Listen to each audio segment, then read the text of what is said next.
Welcome to the Overlooked Motel, a place where underseen and unappreciated films are given their moment in the spotlight.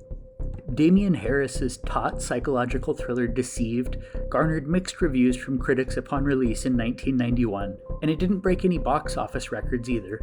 With that said, I think the film is far better than the critical consensus might have you believe. Deceived serves up eerie thrills and a twisty narrative with a bonkers conclusion that recalls the madness of the gialli of the 70s. Additionally, the flick is noteworthy for featuring the iconic Goldie Hawn in a rare dramatic role.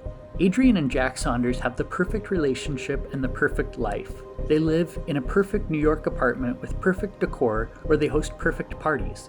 They even drive a perfect Volvo station wagon like every other perfect yuppie couple of that era did. But when Jack unexpectedly dies in an automobile accident, Adrian realizes that their glamorous life may actually be a facade. More importantly, she discovers that she barely knew the man to whom she was married. As she attempts to put the puzzle together and figure out who Jack actually was, Adrian can't seem to shake the feeling that someone is watching her. As her quest for answers continues, she finds herself in a deadly game of cat and mouse where absolutely nothing is as it seems.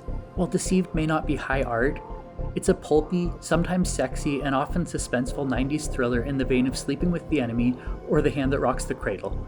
And I think anyone that appreciates either of the aforementioned titles is sure to find plenty to like about Deceived. One of the film's greatest strengths is that it features a really sinister villain. The late John Hurd was a smart choice to play the duplicitous Jack. He possessed a certain charisma and had a calming screen presence. Those distinctions make seeing where his character arc ultimately goes all the more jarring. Hurd's nice guy persona provides the audience with a false and short-lived sense of security, but when he makes the transition from perfect husband and father to villain, he turns on a dime. Hurd seems to be enjoying the chance to step out of the shadow of his good guy image and is memorable in this villainous turn. Though she is mostly known for her comedic roles, Goldie Hawn breaks from her comfort zone here and turns in a noteworthy performance as Adrian. As her arc progresses, we get to see her take charge. She transforms from hapless victim to resourceful and empowered heroine. She also shines in a brief but memorable nod to her comedic roots that pokes fun at overly indulgent parenting.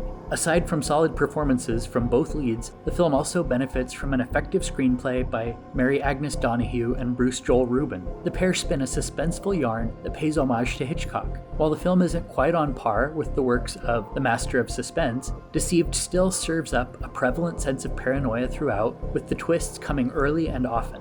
I can admit that some of the narrative developments are a bit far-fetched, but Deceived is a pulpy thriller and it's not trying to be anything more than that. So as long as one goes into the film with realistic expectations and a willingness to suspend disbelief, I think there's plenty to enjoy about this underseen cinematic effort. If you're curious to check Deceived out, the flick is available to rent or purchase through all of the major digital platforms, but seeing as it has been largely forgotten in the years since its 1991 theatrical bow, the picture is currently out of print on physical media, and that's a shame. That's all for this installment of The Overlooked Motel. If you want to chat more about underseen and underrated films, feel free to hit me up with your thoughts on Twitter @FunWithHorror.